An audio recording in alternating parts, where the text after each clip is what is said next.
Semua fraksi menangis histeris karena Presiden Prabowo Subianto baru saja sahkan kebijakan kejam. Mulai hari ini semua fraksi korup dijamin tidak akan bisa tidur karena Presiden Prabowo Subianto berencana untuk memberikan hukuman paling kejam dalam sejarah bagi para koruptor. Sebuah penjara dengan tingkat keamanan level tertinggi di tengah pulau terpencil, bahkan hukuman mati juga telah disiapkan bagi para koruptor yang melakukan tindak pidana korupsi di tengah kondisi bencana dan juga nilai yang fantastis.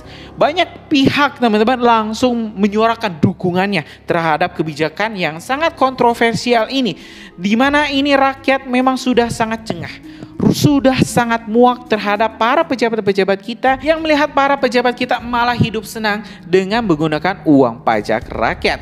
Akan tetapi rupanya masih saja ada segelintir orang, segelintir pengamat dan juga pejabat publik yang malah pesimis dan juga menolak kebijakan Presiden Prabowo Subianto untuk membuat sebuah kebijakan atau hukuman berat bagi para koruptor. Mirisnya teman-teman, di sini penolakan ini malah diungkapkan di depan publik. Salah satunya yang bakal kita tonton juga bersama-sama, di mana ini ada para pengamat yang bersilih tegang ya, sampai mungkin berurat nadinya itu sampai terlihat karena mendukung dan juga menolak terkait kebijakan Presiden Prabowo Subianto. Kalau misalnya yang mendukung, saya sangat respect karena ya korupsi ini memang adalah sebuah penyakit layaknya kanker atau tumor ganas yang terus menggerogoti bangsa Indonesia. Tapi yang ini yang menolak kok masih ada ya teman-teman, pengamat politik, pengamat ini mungkin profesor yang menolak kebijakan kejam bagi Pak Prabowo dengan alasan HAM.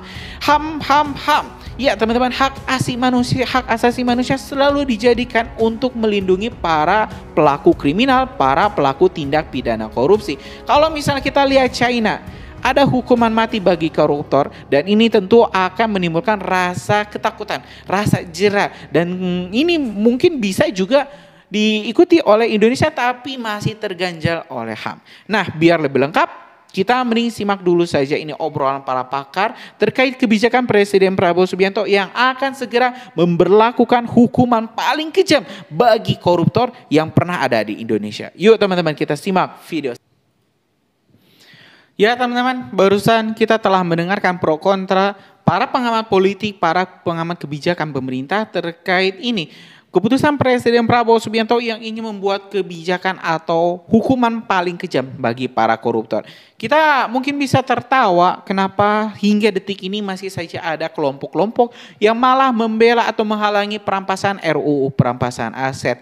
Karena teman-teman harus tahu bahwa korupsi di Indonesia tidak hanya dilakukan oleh 1 atau 2, 3, bahkan mungkin beberapa partai dengan sengaja memerintahkan para kader-kadernya di DPR atau di kementerian untuk melakukan korupsi demi membiayai partai tersebut untuk berkontestasi di pilkada atau pilpres selanjutnya.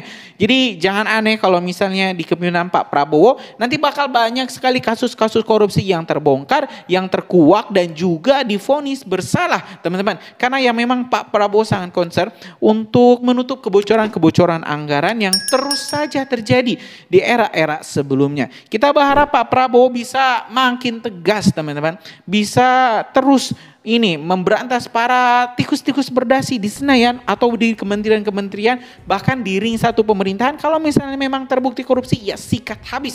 Jangan biarkan negara ini malah dikuasai oleh para mafia konglomerat hitam yang memang hanya ingin untung sendiri. Mungkin itu informasi kita hari ini. Terima kasih. Assalamualaikum warahmatullahi wabarakatuh.